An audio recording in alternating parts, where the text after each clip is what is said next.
တော်များအားလုံးပဲမင်္ဂလာပါအတွက် Anfi Show ကနေပြီးတော့ကြိုဆိုပါရစေကျွန်တော်တို့ဘာလို့အများနဲ့တင်ဆက်ပေးနေတယ်စင်မင်းပါဆိုတော့ဒီကနေ့မှာဒါနောက်ဆုံးသိခဲ့ရတဲ့ဘာဘူးနဲ့ပတ်သက်တဲ့နောက်ဆုံးရသတင်းတွေကတော့ပထမအဆုံးသတင်းတစ်ခုကမိုဆာလာနဲ့ပတ်သက်တဲ့ report ပါဘာလဲဆိုတော့မိုဆာလာကလက်ရှိ Afcon Cup ကိုသွားနေတယ်ပေါ့နော်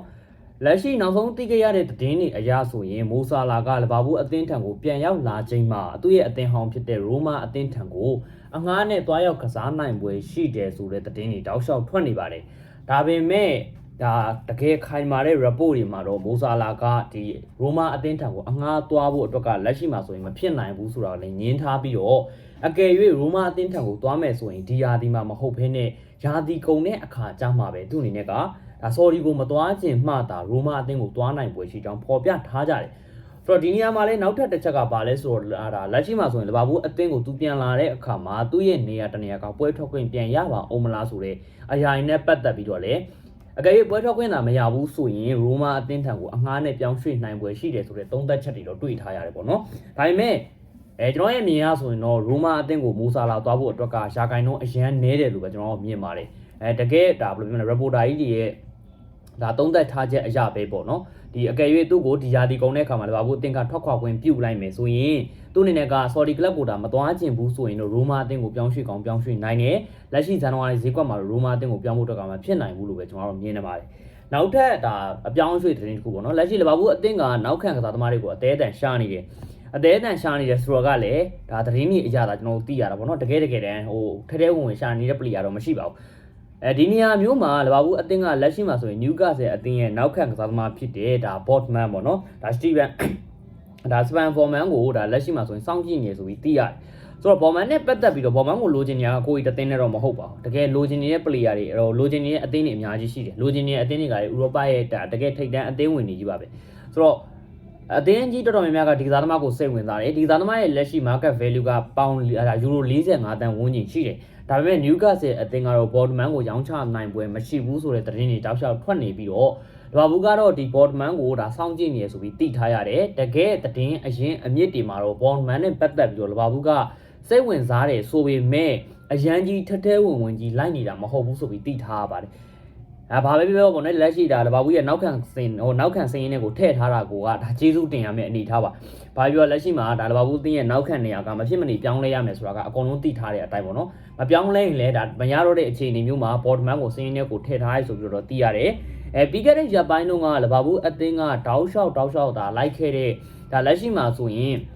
ဘယ်လိုပြောမလဲအီကွေဒေါအသင်းရဲ့နောက်ခံကစားသမားလေးဖြစ်နေတဲ့နောက်ခံကစားသမားလေးဖြစ်တဲ့ဒါလက်ရှိဒါ Club Brugge အသင်းရဲ့နောက်ခံကစားသမားဖြစ်တဲ့လူငယ်ကစားသမားလေးဂျွဲအိုဒိုနတ်နဲ့ပတ်သက်ပြီးတော့လဘာဘူးအသင်းကပြီးခဲ့တဲ့ရက်ပိုင်းမှာတောက်လျှောက်လိုက်ခဲ့ပြီးတော့နောက်ဆုံးမှာသဘောတူညီမှုရရှိသွားပြီဆိုရင်ကျွန်တော်သိထားရတယ်ဒီအီကွေဒေါဘက်ကလာခဲ့တဲ့သတင်းတချို့သတင်းတွေအရဆိုရင်လည်းဒါဒီကစားသမားလေးကလဘာဘူးအသင်းကြောင့်ပြောင်းရွှေ့ဖို့အတွက်ရာခိုင်နှုန်းများနေပြီဆိုပြီးတော့အကုန်လုံးကဖော်ပြထားတယ်သို့တော့ဒါတကယ်အီတလီသတင်းထောက်ကြီးဖြစ်တဲ့ Fabrizio Romero ကကြတော့ဘယ်လိုဖော်ပြထားလဲဆိုတော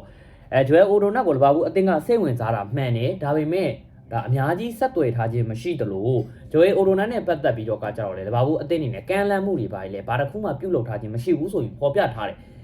်တချို့ report တွေမှာကကြတော့ဒါကျွန်တော်ရှင်းမှာပြောခဲ့သလိုပေါ့နော်ဒါလဘာဘူးကဒါဒီဇာသမားလေးနဲ့ပုံကိုကြီးရသဘောတူညီမှုရရှိသွားပြီဘာညာဆိုပြီးတော့ဖော်ပြထားတယ်ဒါပေမဲ့ Fabrizio ကတော့လဘာဘူးအသင်းဘက်ကကန့်ရောပေါ့ကမ်းလှမ်းထားခြင်းမရှိသလိုသဘောတူညီမှုပါလေရရှိထားခြင်းမရှိဘူးဆိုပြီးသိထားတယ်ဆိုတော့ဒီသတင်းနဲ့ရောဂျွဲအိုဒိုနတ်နဲ့ပတ်သက်ပြီးတော့လဘာဘူးကလက်ရှိမှာဆိုရင်ကြားထားတဲ့သတင်းတွေကနှစ်မျိုးဖြစ်နေတယ်တချို့ကကြောက်လေဒီဇာသမားကလုံးဝသဘောတူညီမှုရရှိသွားပြီတချို့က Fabrizio ကကြောက်လေလုံးဝမရသေးဘူးဆိုပြောထားတယ်ဒီနေရာမှာ Fabrizio ကတော့ကျွန်တော်ပို့ပြီးတော့စိတ်ချရတဲ့သတင်းတော့ဖြစ်တဲ့အတွက် Fabrizio report လုပ်လာတဲ့အရာကိုပဲကျွန်တော်ပို့ပြီးတော့ယုံရမှာပါဒါကြောင့်မလို့ Fabrizio ရဲ့ဖော်ပြချက်အရာဆိုရင်တော့လဘာဘူးကပုံကိုရေးဆိုင်ရာအရာတော့ဒါသဘောတူညီမှုရတယ်မရဘူးဆိုတော့သူကတေချာတော့မသိဘူးတိုးပေမဲ့လဘာဘူးအသင်းကကန်လန်ထားခြင်းမရှိဘူးဆိုတာကတော့တရားရကန်လုံးသိကြတယ်ဆိုပြီးသူကပြောထားတယ်လက်ရှိမှာဆိုရင်လည်းဒါလက်ရှိပါလေ Belgian Club Brugge ကလည်းနောက်လာမဲ့နောက်ပတ်မှာကစားမဲ့ပွဲစဉ်အတွက်ကိုသူတို့အနေနဲ့ကဒါသူတို့ရဲ့ training မှာဆိုရင်ဒီစားသမားကိုပြန်လှည့်ပြီးတော့ထည့်သွင်းထားတာကိုတွေ့ရတယ်ဒီလိုမျိုးတွေ့ရခြင်းအပြင်ဂျွဲအိုဒိုနတ်နဲ့လဘာဘူးအသင်းတို့ရဲ့အပြောင်းအရွှေ့ကအကယ်၍ဖြစ်မယ်ဆိုရင်တော့လောလောဆယ်မှာဒါကောက်ခံငင်ကကြီးဖြစ်သွားဖို့အတွက်မရှိဘူးဆိုပြီးတော့ပေါ်ပြထားကြတယ်ဆိုတော့ဒါကတော့သတင်းဆိုးပါတကယ်စိတ်ပြက်စရာသတင်းမှာကျွန်တော်တို့ကပြီးခဲ့တဲ့ရက်ပိုင်းကြီးမှာတကယ်ဒါအရင်မြင့်ခိုင်မာတဲ့ report တွေရဲ့ဖော်ပြချက်အရာကျွန်တော်တို့အများကြီးဝမ်းသာတကယ်ရတာအရင်အများကြီးမျှော်လင့်ခဲ့ရတာ အများကြီးကြိုဆိုခဲ့ရတာပေါ့နော်ဒီစားသမားလေးနဲ့ပတ်သက်တဲ့သတင်းတွေအကုန်လုံးကိုဒါပေမဲ့လက်ရှိမှာဆိုရင်ဒီစားသမားလေးကလဘာဘူးနဲ့တစ်ဖြည်းဖြည်းနဲ့အဖျားရှူးလာတဲ့အတွက်နည်းနည်းတော့စိတ်ပြက်စရာပါဒီစားသမားလေးကိုပို့ဆိုးတာကကိုရီတတင်းနဲ့မဟုတ်ဘူးချယ်ဆီအတင်းကလည်းလိုက်နေတာချယ်ဆီအတင်းကလည်းသဘောကျနေတာချယ်ဆီအတင်းကသဘောကျတယ်ဆိုရင်လေကစားသမားလေးဘက်ကနေပြီးတော့လဘာဘူးအတင်းထံကိုပဲရွေးချယ်မယ်ဆိုတဲ့ပုံစံမျိုးတွေကျွန်တော်တို့တောက်လျှောက်သိခဲ့ရတယ်သို့တော့ဖာဘီဂျိုရဲ့ဖော်ပြချက်အရာဒီစားသမားလေးတွေကိုကယ်ရီခေါ်ယူခဲ့မယ်ဆိုရင်တော့မှပဲနောက်ဆုံးနေ့ရက်ရောက်တဲ့အခါကျမှပဲခေါ်ယူနိုင်ပွဲရှိတယ်ဆိုတဲ့သတင်းဖော်ပြချက်တွေတွေ့ရတဲ့အတွက်ဒါကတော့နည်းနည်းတော့စိတ်ပြက်စရာဖြစ်ပါတယ်ဆိုတော့နောက်ထပ်သတင်းတစ်ခုကဘာလဲဆိုတော့ခီးစားပေါ့လေခီးစားနဲ့ပတ်သက်ပြီးတော့လက်ရှိမှာဆိုရင်ခီးစားကဒါအီတလီကလပ်တီရဲ့ဒါစိတ်ဝင်စားခြင်းကိုခံနေရပြီးတော့ခီးစားကိုအကယ်၍ဒီဇန်နဝါရီဈေးကွက်မှာပေါ့နော်လဘာဘူးအသင်းကခွင့်ပြုမယ်ဆိုရင်အငှားပုံစံမျိုးနဲ့ခေါ်ခြင်းနေတဲ့အသင်းတွေအများကြီးရှိနေတယ်ဆိုပြီးဖော်ပြလာတယ်အီတလီဘက်ကလာတဲ့သတင်းတချို့အရာအီတလီရဲ့တကယ်လက်ရှိမှာဆိုရင်ကလပ်အသင်းအတော်အများပေါ့နော်အများစုပေါ့ခီးစားကိုသဘောကျနေကြတယ်ခီးစားကအီတလီစီးရီကလပ်မှာအရန်တောက်ပခဲ့တဲ့ဒါပလေယာတအူးဖြစ်တဲ့အတွက်အီတလီစီးရီးတွေမှာအတွေ့အကြုံအများကြီးရှိကြတယ်ခီးစားနဲ့ပတ်သက်ပြီးတော့လက်ရှိမှာဆိုရင်စိတ်ဝင်စားနေတဲ့အသင်းတွေအများကြီးရှိနေပြီးတော့ဒီစားသမားကိုလိုချင်နေကြတယ်ဆိုပြီးဖော်ပြထားတယ်ဒါပေမဲ့ခီးစားဘက်ကကျတော့လေလဘာဘူးအသင်းထက်မှာပဲစက်နေခြင်းနေတယ်လဘာဘူးအသင်းမှာပဲနေရာတနေရာရဖို့အတွက်ဆက်ပြီးတော့စူးစမ်းမယ်ဆိုတဲ့သူ့ရဲ့ထုံးစံအတိုင်းစကားလုံးနဲ့ပဲပြန်ပြီးတော့ဖြေထားတယ်ဒီနေရာမှာပေါ့နော်ဒီနေရာမှာခီးစားနဲ့ပတ်သက်ပြီးတော့ကျွန်တော်ရဲ့အမြင်ကိုပြောရမယ်ဆိုရင်ကျွန်တော်ကတော့အငှားထွက်ကစားတင်တယ်လို့တော့ကျွန်တော်ကမြင်တယ်။ဘာကြောင့်လဲဆိုတော့အသင်းမှာလဘာဘူးအသင်းမှာသူထိုင်နေတာထိုင်နေမဲ့အစားပြတိလားတခြားအသင်းမှာပွဲချိန်မိနစ်တွေပိုရပြီးတော့သူ့ရဲ့ပုံစံကောင်းလေးတစ်ခုကိုပြန်ပြီးတော့ဖန်တီးနိုင်မယ်ဆိုရင်လဘာဘူးအသင်းကတော့ပြန်ပြီးတော့လက်ခံကောင်းလက်ခံနိုင်တယ်။လက်ရှိအချိန်တွေရဆိုရင်တော့ခီးစားပွဲထွက်ခွင့်ရဖို့အတွက်က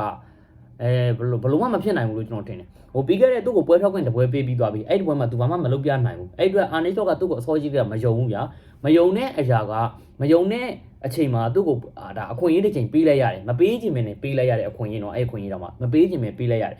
မပေးခြင်းနဲ့ပေးလိုက်ရတဲ့အခွင့်အရေးဖြစ်တဲ့အတွက်မင်းအသုံးချရင်ချအသုံးမချရင်ငါကတော့မင်းကိုအစောကြီးကပုံစံအတိုင်းပဲမင်းကိုစက်ထိုင်ခိုင်းမယ်အရန်ကမှစက်ထိုင်ခိုင်းမယ်ဆိုတဲ့ပုံစံသဘောမျိုးပဲဆိုတော့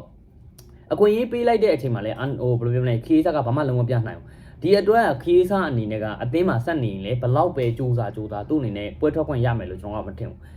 ဒီညမှာလည်းအာနစ်လောဘကလိုက်ပြီးတော့ပြောတာတော့မဟုတ်ဘူးပေါ့နော်ခီးစားရဲ့လက်ရှိခြေစွမ်းကလည်းလဘာဘူးမှာပွဲထွက်ခွင့်ရတဲ့ခြေစွမ်းတစ်ခုမဟုတ်ဘူးလို့ကျွန်တော်ထင်တယ်သူကပွဲချိန်တွေကိုဝင်လာတယ်ပွဲတဲ့ကိုဝင်လာပြီဆိုရင်စူးစားတာမှန်တယ်သူမယံမနာပဲပြေးနေတာမှန်တယ်သူသွင်းကိုတွေဂိုးဖန်တီးမှုတွေလုပ်ပေးတာမှန်တယ်ဒါပေမဲ့သူကဆက်စီကျုပ်ကစားသမားတအူးထက်မပို့ပါဘူးတကယ်ပွဲလူစားဝင်ကစားသမားတအူးထက်ပုံနေကြဘာအကြောင်းမှကိုရှိမနေပါဘူးလက်ရှိသူ့ရဲ့ခြေစွမ်းအရာဆိုရင်ခီးစားကအရန်ကုန်လောက်မှာပဲရှိနေတဲ့ကစားသမားပါဒါကြောင့်မလို့ခီးစားအနေနဲ့အကယ်၍ဒါဘယ်လိုပြောမလဲလဘာဘူးအသင်းကဒါခွင့်ပြုမယ်ဆိုရင်အငှားထွက်ကစားတာကသူ့အတွက်ပိုကောင်းမဲ့အရာတစ်ခုလို့တော့ကျွန်တော်ကမြင်တယ်ဒါပေမဲ့လည်းတစ်ဖက်ကပြန်ကြည့်မယ်ဆိုရင် squad လူအင်အားမတောင့်တင်းပဲနဲ့တော့ခီးစားကိုထောက်ခွာခွင့်မပြုသင့်ဘူးလို့တော့ကျွန်တော်မြင်မိတယ်ပေါ့လေဒါကျွန်တော်ရဲ့အမြင်တစ်ဖက်ပေါ့ဆိုတော့ဒါတွေကတော့ဒီကနေ့ညမှာနောက်ဆုံးသိခဲ့ရတဲ့လဘာဘူးနဲ့ပတ်သက်တဲ့နောက်ဆုံးရသတင်းတွေပဲဖြစ်ပါတယ်ဆိုတော့ကျွန်တော်ကိုယ်ကတော့ဒီသတင်းတွေနဲ့ပတ်သက်ပြီးဘယ်လိုမျိုးမြင်ကြလဲဘယ်သားသမားတွေကလဘာဘူးအသင်းရဲ့နောက်လာမဲ့အနာဂတ်မှာလဘာဘူးအသင်းရဲ့ကစားသမားတွေဖြစ်လာမယ်ထင်ကြတယ်တဲ့ကျွဲအိုဒိုနက်ကရောတကယ်ပဲလဘာဘူးအသင်းရဲ့ကစားသမားတအူးဖြစ်လာမယ်ထင်ကြလားဘယ်လိုမြင်ကြလဲကြက်လောက်ဆွေးနေကြအောင်ကျွန်တော်လည်း like and subscribe လုပ်ပေးထားပါဦးဗျကျေးဇူးများပါတယ်